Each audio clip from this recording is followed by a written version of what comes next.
Netanyahu in particular. What is happening in Syria? This is a U.S., Israel, Turkey operation. It is part of Netanyahu's long-term game plan that goes on for 30 years to overthrow governments throughout the Middle East that back the Palestinian cause.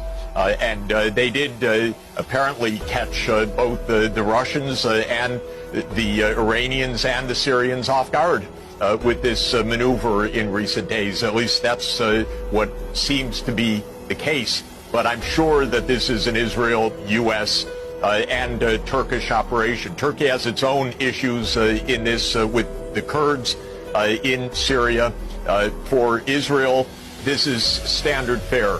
Overthrow governments in the neighborhood, expand the war, draw the United States in, and the U.S. Is always available at Israel's behest to play games and expand wars. And that's what we're seeing right now.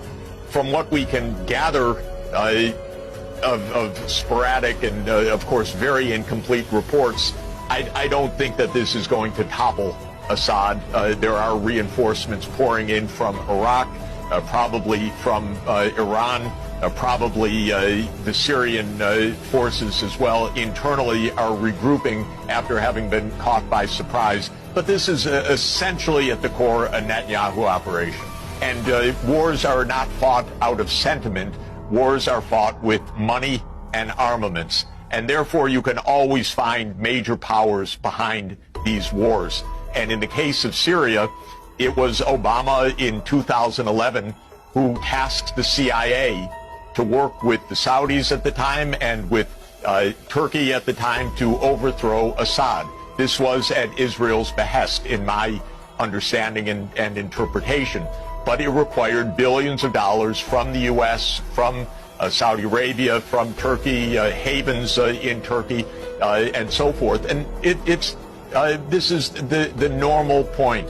These are not sentiments against Assad. These are organized wars, and wars are expensive, and that always means turn the attention back to the major powers, whether it's the regional powers or the United States standing behind them. This starts, and it's really fascinating to go back. It starts in 1996 with Netanyahu, who wrote a book called Fighting Terrorism.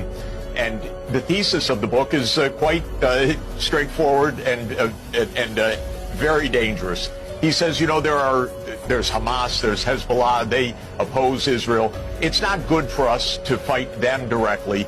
That won't work. What we need to do is topple the governments that back them. So what we need is regime change throughout the Middle East. And he actually gave a long list of 7 countries that included Syria, Libya, Iraq, Iran, Somalia, Sudan, and Lebanon.